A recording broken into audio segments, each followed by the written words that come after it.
Hello friends, good morning. तो friends, मैं आज से साइंस के टॉपिक्स के दोस्तों topic by topic video start करने वाला हूं फ्रेंड्स। साइंस के टॉपिक्स तो दोस्तों इतने मोस्ट इम्पॉर्टेंट तरीके से और मैं विजुअलाइज करके आपको पढ़ाने वाला हूं दोस्तों, कि आपको एक ही वीडियो में सब कुछ याद हो जाए फ्रेंड्स। तो आप वीडियो पर बने रहिए दोस्तों, वीडियो को लास्ट तक ज़रूर देखना दोस्तों। यदि आपको वीडियो पसंद आए तो लाइक शेयर सब्सक्राइब जरूर करना फ्रेंड्स। दोस्तों, मैं पाचन तंत्र बताने वाला हूँ आपको साइंस में दोस्तों, टॉपिक बाई टॉपिक जैसे दोस्तों पाचन तंत्र है, उत्सर्जन तंत्र है, रक्त परिसंचरण तंत्र है। इस तरीके से तंत्र दोस्तों इस साइंस में दोस्तों इस तरीके के क्वेश्चंस दोस्तों यहाँ से, जैसे कि डाइजेस्टिव सिस्टम है दोस्तों, ये यहाँ से 1 नंबर का क्वेश्चन जरूर पूछा जाता है। कभी कभी दोस्तों 1 या 2 नंबर से भी क्वेश्चन पूछे जाते हैं। तो दोस्तों, मैं थ्योरी बताने के बाद में आपको very important question and answer set भी लगाऊंगा दोस्तों। तो आप लास्ट तक देखना दोस्तों, और आप देखना कि आप थ्योरी पढ़ने के बाद में दोस्तों आप कितने आंसर सही कर पा रहे हैं, ये भी आप देखना दोस्तों। तो दोस्तों, पाचन तंत्र डाइजेस्टिव सिस्टम दोस्तों मैं आपको बताने वाला हूं दोस्तों। इसकी पूरी प्रक्रिया बताने वाला हूं दोस्तों। भोजन से लेकर लास्ट तक की प्रक्रिया क्या होती है, कहाँ पर कितना पाचन होता है, कैसे कैसे होता है। तो दोस्तों, एक बार चैनल को सब्सक्राइब जरूर करना। अगर आपने अभी मेरे चैनल पर नए हैं तो चैनल को सब्सक्राइब जरूर करके जाना दोस्तों, और एक शेयर भी करना दोस्तों। आप शेयर नहीं करते दोस्तों, अन्य लोगों को भी मदद मिले। तो फ्रेंड्स, स्टार्ट करते हैं। जैसा कि मैंने बताया था आपको कि मानव शरीर के तंत्र पाए जाते हैं, कई प्रकार के तंत्र होते हैं दोस्तों। टोटल तंत्र 8 प्रकार के होते हैं दोस्तों। यहाँ पे मैंने कुछ मोस्ट इंपॉर्टेंट तंत्र बताए हैं। मैं दोस्तों वीडियो में जब पढ़ा रहा होऊंगा तो सभी 8 प्रकार के तंत्र आपको डिस्कस कराऊंगा। फ्रेंड्स, पहला है पाचन तंत्र, जो कि आज डिस्कस करने वाले हैं। सेकंड है श्वसन तंत्र, यानी कि रेस्पिरेटरी सिस्टम। नेक्स्ट है तंत्रिका तंत्र, जो मस्तिष्क से संबंधित है। और नेक्स्ट है रक्त परिसंचरण तंत्र दोस्तों। इसके अलावा उत्सर्जन तंत्र होते हैं, पेशी तंत्र होते हैं, और जनन तंत्र होते हैं, और कंकाल तंत्र होते हैं। तो फ्रेंड्स, तंत्र 8 प्रकार के होते हैं दोस्तों, लेकिन वहाँ से क्वेश्चंस बहुत कम पूछे जाते हैं। एक कंकाल तंत्र है दोस्तों, यहाँ से हड्डियों से क्वेश्चन रिलेटेड पूछा जाता है, तो वो भी मैं आपको डिस्कस कराऊंगा। तो फ्रेंड्स, स्टार्ट करते हैं कि पाचन तंत्र के बारे में दोस्तों। इससे पहले मैं आपको बता दूं एक मोस्ट इम्पॉर्टेंट फैक्ट, जो आपको ये समझ में आ गया दोस्तों तो आपको पूरी वीडियो समझ में आ जाएगी, और तो आप क्वेश्चन भी अच्छे तरीके से हल कर सकते हैं। तो फ्रेंड्स, वेरी इंपॉर्टेंट जो बताने वाला हूँ मैं दोस्तों, अपने जो ये हैं पार्ट्स हैं बॉडी के दोस्तों, जैसा कि मुँह से लेकर के एनस तक की बात करें तो जैसे मुँह में भी, और दोस्तों अमाशय में, और लीवर में, छोटी आंत बड़ी आंत दोस्तों, इनमें ग्रंथियाँ पाई जाती हैं, और ग्रंथियाँ रस का स्त्रावण करती हैं फ्रेंड्स। छोटी आंत तो दोस्तों आंतरिक रस का स्त्रावण करती है फ्रेंड्स। और रस में एंजाइम्स पाए जाते हैं। एंजाइम्स दोस्तों भोजन को पचाने में सहायता करते हैं दोस्तों। सबसे ज़्यादा एंजाइम भोजन को ही पचाते हैं। तो फ्रेंड्स, आप समझ सकते हैं, जैसा कि ये ब्लैक कलर का मान लीजिए मैंने फूड मुँह में डाला दोस्तों, इसका कार्बोहाइड्रेट का पाचन दोस्तों मुँह से ही स्टार्ट हो जाता है दोस्तों। कार्बोहाइड्रेट का पाचन ग्लूकोज के रूप में होता है, और वसा का पाचन होता है यहाँ पे अमाशय में दोस्तों। वसा बसीय अम्ल और ग्लिसरॉल में परिवर्तित होता है, और लास्ट में दोस्तों प्रोटीन अमीनो अम्ल में परिवर्तित हो जाता है दोस्तों। प्रोटीन, जब आप ये प्रोटीन का सेवन करेंगे तो प्रोटीन मुँह से अमाशय में जाएगा, वहाँ पे पेप्सिन एंजाइम होता है। तो दोस्तों पेप्सिन अमाशय में पेप्सिन एंजाइम जो है वो प्रोटीन को पेप्टोन्स में बदल देता है फ्रेंड्स। और जब ये छोटी आंत में जाता है फ्रेंड्स, तो यहाँ से अमीनो अम्ल में परिवर्तित हो जाता है। तो दोस्तों लास्ट तक प्रोटीन कहाँ परिवर्तित हो जाता है, तो अमीनो अम्ल में। फ्रेंड्स, मैं आगे ये सब आपको बताने वाला हूँ।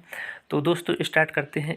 इतने डिटेल से दोस्तों याद रखना, यहाँ से दोस्तों सब कुछ यही है जो मैं आपको इस स्क्रीन में बताने वाला हूँ।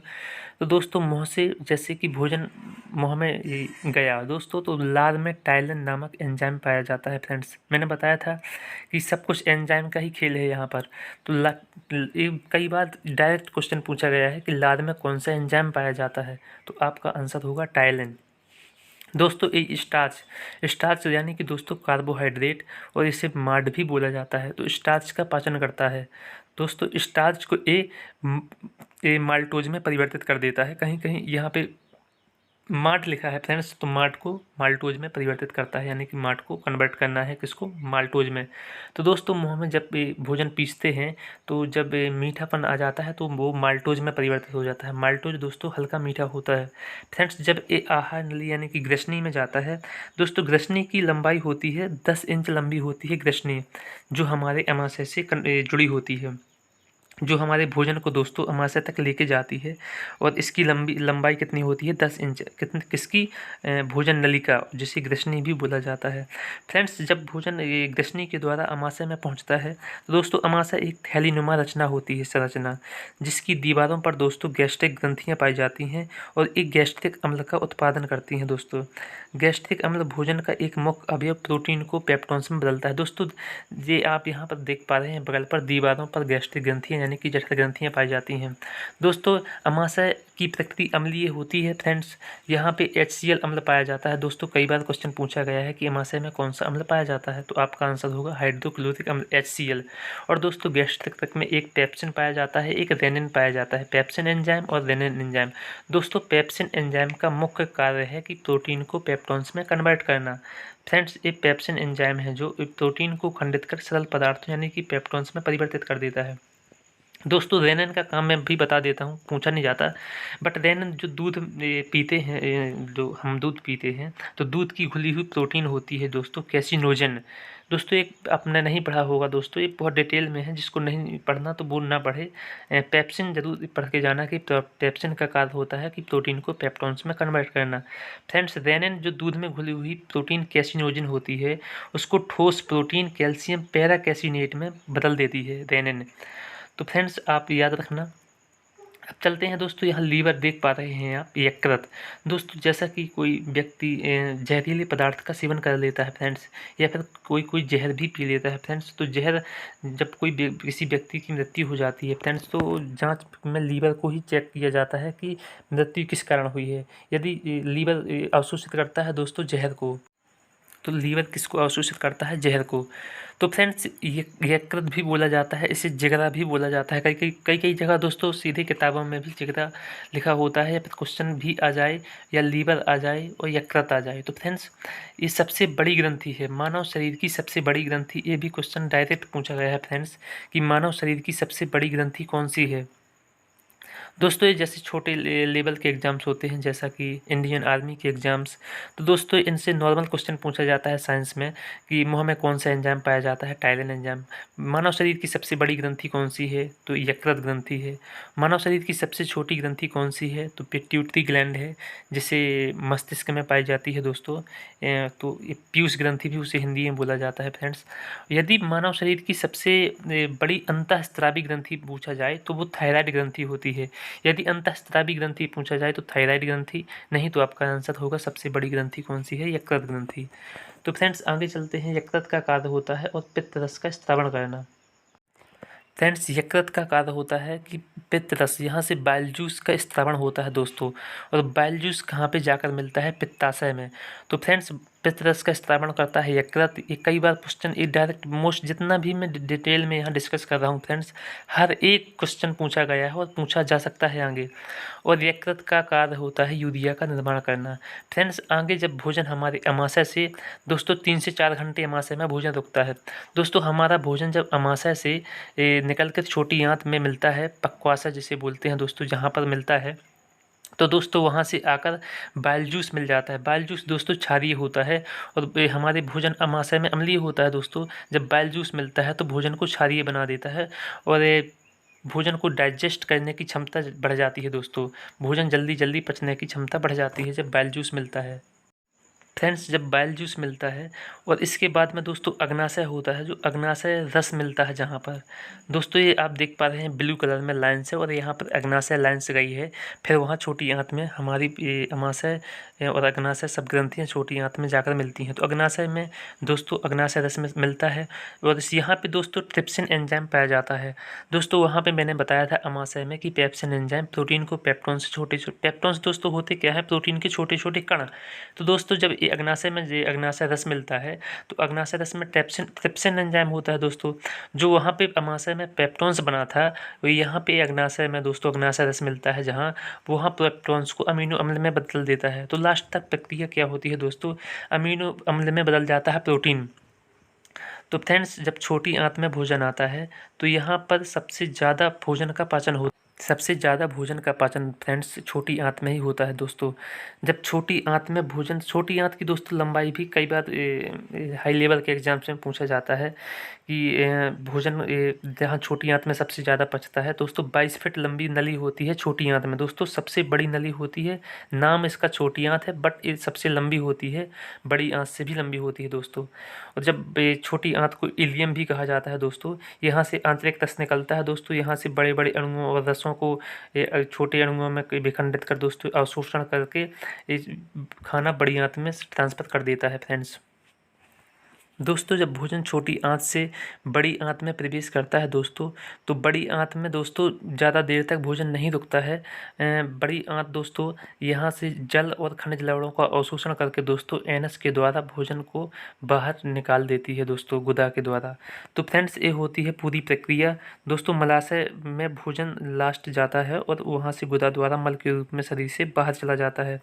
तो फ्रेंड्स, आई होप कि आपको यहाँ तक समझ में आया होगा दोस्तों। एक और याद रखिए कि स्वस्थ मनुष्य में प्रतिदिन लगभग 2 लीटर आंतरिक रस स्रावित होता है। हमारी जो ग्रंथियां हैं वो रस का स्रावण करती हैं 2 लीटर लगभग।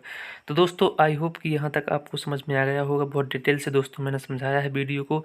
और दोस्तों, यहाँ से इतना ज़्यादा आपको पढ़ने की जरूरत नहीं है, जितना मैंने पढ़ा दिया है यहीं से क्वेश्चन आएगा पक्का। तो दोस्तों, अब है आंसर ये जो टेस्ट लगाने की बारी दोस्तों। आपने दोस्तों अब मेरे वीडियो को थ्योरी जो आपने पढ़ी है वो आपने अच्छे से समझी है, तो दोस्तों आपको क्वेश्चंस बहुत जल्दी बन जाएंगे। आप बिना, मैं आंसर टेक नहीं करूंगा दोस्तों, आप मुझसे पहले आप वो क्लिक कर देंगे आंसर। तो स्टार्ट करते हैं। मानव शरीर में पाचन का अधिकांश भाग किस अंग में संपन्न होता है? दोस्तों, मैंने बता भी चुका हूँ, अभी भी बताया है कि मानव शरीर में पाचन का अधिकांश भाग छोटी आंत में संपन्न होता है, स्मॉल इंटेस्टाइन में। नेक्स्ट क्वेश्चन है फ्रेंड्स, पाचन तंत्र का हिस्सा नहीं है। दोस्तों, यकृत भी पाचन तंत्र का हिस्सा है, क्योंकि यहाँ से बाइल जूस निकलता है। पित्ताशय भी है दोस्तों, आंत भी है। कॉर्निया हमारे आंख का भाग है, तो पाचन तंत्र में कैसे आएगा? तो इसका आंसर सी नंबर हो जाएगा। अधिकतम पोषक तत्व रक्त में कहाँ से अवशोषित किए जाते हैं? तो फ्रेंड्स, मैंने बताया था कि सबसे ज़्यादा अवशोषण कहाँ पे होता है? छोटी आंत में। तो फ्रेंड्स, पोषक तत्वों का सबसे ज़्यादा रक्त में कहाँ अवशोषण होता है? तो छोटी आंत में होता है। फ्रेंड्स, नेक्स्ट क्वेश्चन है कि लार में कौन सा एंजाइम पाया जाता है? ये कई बार क्वेश्चन पूछा गया है, बीपीएससी 2009 का क्वेश्चन है दोस्तों। लार में लाइपेज टाइलिन एंजाइम पाया जाता है दोस्तों। कहीं कहीं लाइपेज भी मिलता है, तो लाइपेज ना हो तो टाइलिन एंजाइम, और टाइलिन नहीं ऑप्शन में हो तो लाइपेज लगाना। तो answer number B. Next question है, पेट में भोजन पचाने के लिए निम्नलिखित में से किसकी खास आवश्यकता होती है? तो मैंने बताया था कि भोजन को पचाने के लिए एंजाइम मुख्य रूप से कारक होते हैं, तो answer number C correct answer होगा क्वेश्चन नंबर 4 का। फ्रेंड्स, नेक्स्ट क्वेश्चन है, लार किसके पाचन में सहायक है? तो दोस्तों, लार मैंने बताया था कि हमारे मुंह में ही लार पाई जाती है, और यहाँ से कार्बोहाइड्रेट का पाचन होता है, स्टार्च को माल्टोज में कन्वर्ट करती है। तो आंसर नंबर बी स्टार्च दिया हुआ है, तो लार का पाचन स्टार्च में सहायक होता है। फ्रेंड, नेक्स्ट क्वेश्चन है, मानव के अमाशय में कौन सा अम्ल, एक्स अम्ल उत्पन्न होता है जो भोजन के पाचन में सहायता करता है? तो एक्स है। या यहाँ नहीं, कौन सा अम्ल पाया जाता है अमाशय में, ये क्वेश्चन पूछा गया है डायरेक्टली। तो मैंने बताया था कि अमाशय में HCl अम्ल यानी कि हाइड्रोक्लोरिक अम्ल पाया जाता है, तो हाइड्रोक्लोरिक अम्ल सी नंबर ऑप्शन में दिया गया है। तो दोस्तों, आंसर नंबर सी हो जाएगा इसका। पचे हुए भोजन में से विषैले पदार्थों का कौन सा अंग चूषण करता है? तो फ्रेंड्स, मैंने बताया था कि किसी भी व्यक्ति यदि जहर खा के या किसी भी प्रकार से मृत्यु हुई है उसकी, तो उसका चेकअप करने के लिए दोस्तों यकृत को चेक करते हैं, क्योंकि यकृत ही हमारे विषैले पदार्थों का अवशोषण करता है। नेक्स्ट क्वेश्चन है फ्रेंड्स, पेप्सिन एक है, तो पेप्सिन क्या है? दोस्तों, अमाशय में पाया जाता है पेप्सिन, मैंने बताया था जठर ग्रंथियां पाई जाती हैं। तो पेप्सिन एक एंजाइम है दोस्तों। कई बार क्वेश्चन पूछा गया है कि पेप्सिन क्या है? तो पेप्सिन एंजाइम है दोस्तों, जो प्रोटीन को पेप्टोन्स में कन्वर्ट करता है। पेप्सिन का तो यही कार्य है कि प्रोटीन को पेप्टोन्स में कन्वर्ट करना, और अंत में जाकर दोस्तों अग्नाशय रस जहाँ मिलता है तो वो पेप्टोन्स को अमीनो अम्ल में कन्वर्ट कर देता है। तो पेप्सिन एंजाइम है, यानी कि आंसर नंबर डी सही है इसका। नेक्स्ट क्वेश्चन 10th नंबर का है कि पाचन क्रिया में प्रोटीन निम्नलिखित में से किस पदार्थ में बदल जाते हैं? दोस्तों, यही क्वेश्चन फिर आ गया पाचन क्रिया में दोस्तों प्रोटीन जब होते हैं वो हमारे अमाशय में जाकर पेप्सिन एंजाइम होता है जो प्रोटीन को पेप्टोन्स में कन्वर्ट करता है। जब आगे प्रक्रिया चलती है, भोजन अमाशय से जाने लगता है छोटी आंत में, तो अग्नाशय रस मिलता है, तो वहाँ पर ट्रिप्सिन एंजाइम होता है, वो पेप्टोन्स को अमीनो अम्ल में कन्वर्ट कर देता है। तो इसका आंसर होगा अमीनो अम्ल। दोस्तों अंत में किस प्रकार परिवर्तित होता है, तो अमीनो अम्ल में परिवर्तित होता है। नेक्स्ट क्वेश्चन है फ्रेंड्स कि पित्त निम्नलिखित में से किसके द्वारा पैदा किया जाता है। दोस्तों तो 11 नंबर का क्वेश्चन है कि पित्त किसके द्वारा पैदा किया जाता है, तो पित्त यकृत से निकलता है दोस्तों, तो यकृत के द्वारा पैदा किया जाता है। ये आंसर है ए नंबर। नेक्स्ट क्वेश्चन है दोस्तों, पित्त जमा कहाँ होता है, तो निकलता तो दोस्तों यकृत से है, और पित्त यानी कि बैल जूस कहाँ जमा होता है, तो पित्ताशय में। और फ्रेंड्स जहाँ अमाशय से भोजन आता है तो वो पित्ताशय से निकलकर भोजन को क्षारीय बना देता है। इस प्रकार आगे प्रक्रिया चलती है जो मैंने आपको बताया था। दोस्तों आपको वीडियो पसंद आया हो, अगर आपने थ्योरी को अच्छे से पढ़ा था तो वीडियो आपको क्वेश्चंस आपने अच्छे से हल किए होंगे। दोस्तों यहीं तक पाचन तंत्र है दोस्तों, यहीं से क्वेश्चन आएंगे, यहीं वीडियो में आपको पूरा देखना है दोस्तों। तो चलते हैं दोस्तों, बाय बाय।